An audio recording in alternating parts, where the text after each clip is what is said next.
This is Michael Orrell of mobileburn.com. Today I have with me the HTC Touch HD. And while I realize that this is not a brand new device by any stretch, I've just been playing around with one for the past week and a half or so, and I've been really pleased with it. So I thought I might as well do a video and highlight some of the features of it since we haven't done a video in depth of it in the past. As you can see, very simple design on this device. It's dominated by a 3.8-inch 800 by 480 pixel display. It's a resistive touchscreen display, which means it requires a little bit of pressure. As such, it's compatible with a stylus. There's a stylus silo here with a magnetic latch on it. You can see it automatically activated the device when I removed it. Up top here we have the power button. Very simple looking buttons here. 3.5mm audio port for headphones. Volume control there. Microphone hole right next to the mini USB style power headset port. Of course, you don't really need to use that since you have a 3.5mm headset. This device comes with a 3.2 megapixel autofocus camera. It's not the greatest camera in the world, though. It's good in strong lighting outdoors and such like that, but it really needs a lot of light to get a good photo. We'll show you a little bit more about that in a little bit. When we power the device up, you can see the TouchFlow 3D display, and as such, you can grab this little tab along the bottom, move across the different screens. You can also swipe. Now you notice the order of these tabs is different than what you might have seen on other devices. That's because this version of TouchFlow 3D comes with the ability to reconfigure the tabs, which is nice. You've been able to do that with third-party applications in the past, but now you can do it right on the device. You can even turn off tabs. You see I have the music tab turned off at this point. You could rearrange them, grab them, move them around, whatever you like. Works pretty well. If you look closely down here in the corner, you'll see the email indicator shows that I've got 2 new messages. Tap on that tab there. You can move through messages by using your thumb to move up and down. Switch to accounts by tapping on the little icons there. Get to the inbox down here, and you can use swipe gestures to move from account to account. So now I'm in the Outlook email.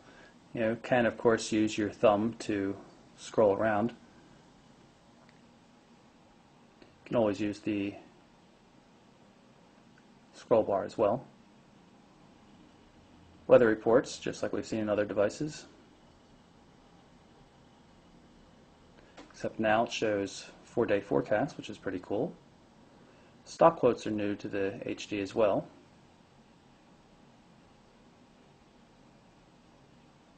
And of course there's the people, so flip through your contacts and then you can immediately call them or send a message, call mobile, call home, send a message, or send an email. It's pretty cool.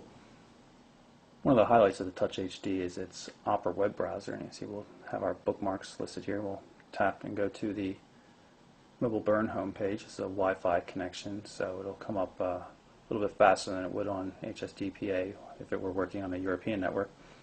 But it comes up pretty quickly nonetheless. You can see we scroll around quite easily. Double tap to zoom, reformats the text so it's easy to read. Double tap zooming control is quite nice, but you can also use this control down here to manually zoom just by grabbing the little slider here.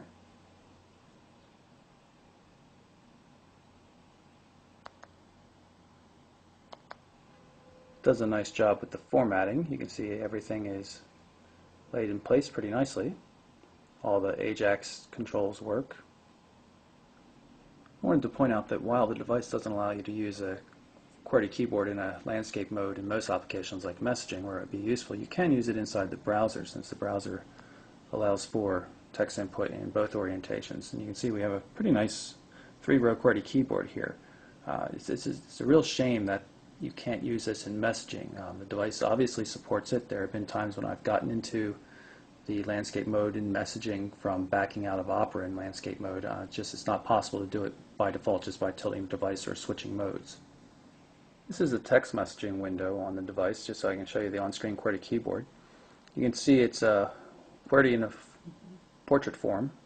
I find it pretty easy to use even though there's no haptic feedback.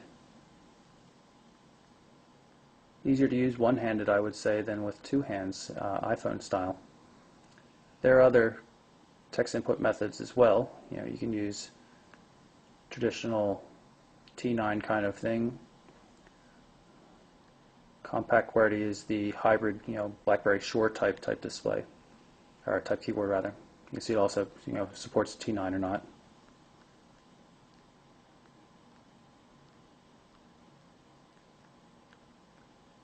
This is predictive text. This is the photo viewer on the Touch HD. Now, in spite of the fact that you can't use text input in a horizontal landscape form, the picture viewing does work that way.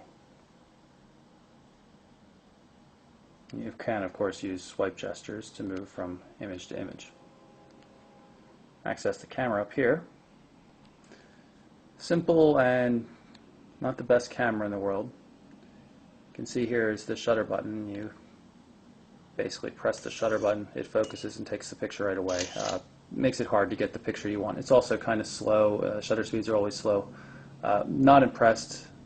It's better than what we've seen in some of the non-autofocus ones in HTC cameras, but it's just not a good camera overall, considering the otherwise spectacular caliber of the device in terms of multimedia.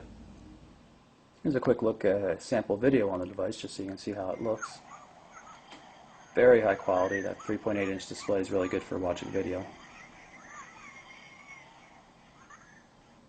And lastly, I just want to point out the little HTC developed task manager up here. It's in the upper right-hand corner when you're in the home screen. Allows you to quickly see or switch to an application and close them as well to save memory. So there you have it. That's our quick look at the HTC Touch HD. Very nice slab touchscreen device with a 3.2 megapixel camera, a 3.8-inch 800 by 480 pixel display, and a real 3.5 millimeter headphone jack. It's got a lot of internal storage thanks to a micro SD-HC card slot located under the battery cover. Really nice device. TouchFlow 3D works really well.